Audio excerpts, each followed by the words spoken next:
మా ప్రతినిధి వేణుని అడిగి తెలుసుకుందాం. వేణు, క్షేత్రస్థాయిలో పరిస్థితి ఎట్లా ఉంది? ధాన్యం కొనుగోలు కేంద్రాల దగ్గర కావచ్చు, రైతులు ఏం మాట్లాడుతున్నారు? ఎటువంటి ఇబ్బందులు కనిపిస్తున్నాయి?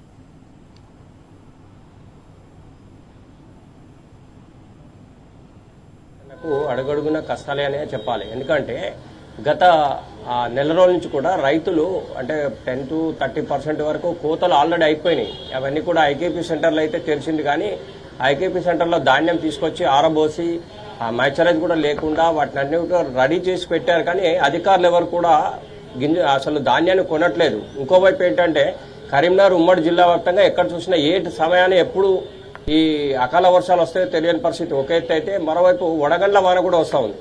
అంటే తమ కళ్ళ ముందే తాము పండించిన పంట కళ్ళ ముందే ఈ వర్షాల వల్ల అకాల వర్షాలతోటి కనుక కొట్టుకోపోతే మాత్రం రైతులు చాలా తీవ్ర ఇబ్బందులు పడే అవకాశం స్పష్టంగా ఉంది. ఈ నేపథ్యంలో రైతాంగం అంతా కూడా తీవ్ర ఆవేదన వ్యక్తం చేస్తున్న పరిస్థితి మనకు స్పష్టంగా కనిపిస్తుంది. దానికి ఎగ్జాంపుల్ చెప్పాలంటే గంభీరాపేట్ మండల కేంద్రంలో నెల రోజుల నుంచి కూడా ఐకేపీ సెంటర్లో ధాన్యం బస్తాలు ఉన్నా కూడా ఎవరు ఏ ఒక్క అధికారి కూడా వచ్చిన దాఖలాలు లేవు, కొన్న దాఖలాలు లేవు. ఈ నేపథ్యంలో రైతాంగం అంతా కూడా ఈరోజు అంటే మొత్తం మీద ప్రతి ఒక్కరు కూడా తమ యొక్క బస్తాన్ని తీసుకొచ్చి రోడ్లపై వేసి నిరసన వ్యక్తం చేసినటువంటి పరిస్థితి కనిపించింది స్వేచ్ఛ. ఎందుకంటే తాము అకాల వర్షాలు వస్తే తాము కప్పుకోవడానికి కనీసం వాటికి సంబంధించినటువంటి తార్పాలిన్లు లేవు. ఇంకోవైపు వడగళ్ళు వస్తాయి, మళ్ళా పొద్దున్నాక ఎండబెట్టి వారబెట్టిన తర్వాత వాటిని మైచరైజ్ లేకుండా పూర్తిగా చేసి కప్పిన తర్వాత ఒకవేళ వడగళ్ళ వాన వచ్చింది అనుకోండి, మొత్తం కొట్టుకుపోయే అవకాశం ఉంటుంది. అంటే ఇన్ని అవసరాల మధ్య రైతాంగం అంతా కూడా తీవ్ర ఇబ్బందులు పడుతుంది. ఇంకోవైపు వీర్నపల్లి మండలానికి సంబంధించిన రైతులు కూడా రాజన్న సిరిసిల్ల జిల్లా కలెక్టరేట్ ముందు పెద్ద ఎత్తున ధర్నా రాస్తారోక చేసినటువంటి పరిస్థితి. తాము పండించిన పంటను ఎందుకు కొనట్లేదు, కారణాలు ఏంటి, సరైనటువంటి ఫెసిలిటీస్ కల్పించట్లేదు, మరోవైపు ఎండ తీవ్రత ఎక్కువ ఉంది, అకాల వర్షాలు వస్తున్నాయి, వడగళ్ళు వస్తున్నాయి అని చెప్పి కూడా ఆవేదన వ్యక్తం చేసినటువంటి పరిస్థితి.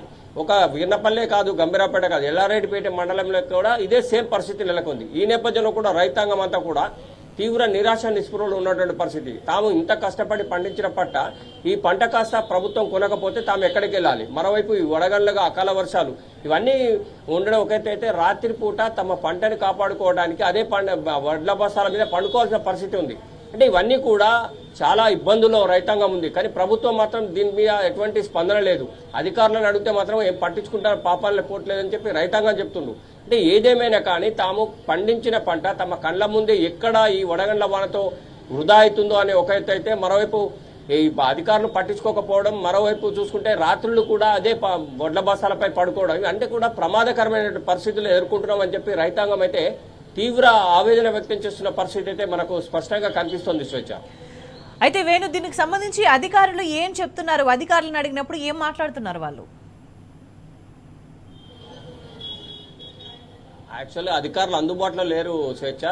కనీసం అసలు కొంటారా కొనరా అనేది తెలియని నేపథ్యంలోనే రైతాంగము దిక్కుతోచని పరిస్థితిలో ఏం చేయాలో పరిస్థితిలో ఇటు ఎంఆర్ఓ కార్యాలయాల ముందు ధర్నాలు చేస్తుండ్రు, కలెక్టరేట్ల ముందు ధర్నాలు చేస్తుండ్రు. ఇంకా వాళ్ళకి ఏం తెలియక రోడ్ల మీదనే బస్తాలు వేసి ధర్నాలు చేస్తూ ఉన్నారు. అసలు అధికారులు ఎవరు కూడా వచ్చి ఎన్ని బస్తాలు వచ్చినాయి, ఎన్ని క్వింటాలు వచ్చినాయి, ఎన్ని కొనాలి, ఐకేపీ సెంటర్లలో ఎంత ధాన్యం నిల్వ ఉంది, అంటే ఇవన్నీ కూడా లెక్కలు చూడాల్సినటువంటి అధికారులు ఎవరు కూడా రావట్లేదు.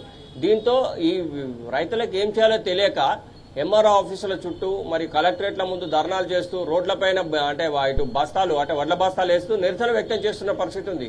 అంటే ఏ ఒక్క అధికారులు కూడా తమకు అందుబాటులో రావట్లేదు, ఎవరు కూడా కొనట్లేదు. ఐకేపీ సెంటర్లలో నెల రోజుల నుంచి కూడా తమ ధాన్యాన్ని పెట్టుకొని తాము వెయిట్ చేస్తున్నాము, కానీ ఇంతవరకు కూడా దీనికి సంబంధించినటువంటి అధికారులు అయితే ఎవరు స్పందిస్తలేరని చెప్పి మాత్రం ఆవేదన వ్యక్తం చేస్తున్న పరిస్థితే మనకు కనిపిస్తుంది స్వేచ్ఛ. రైట్ వేణు.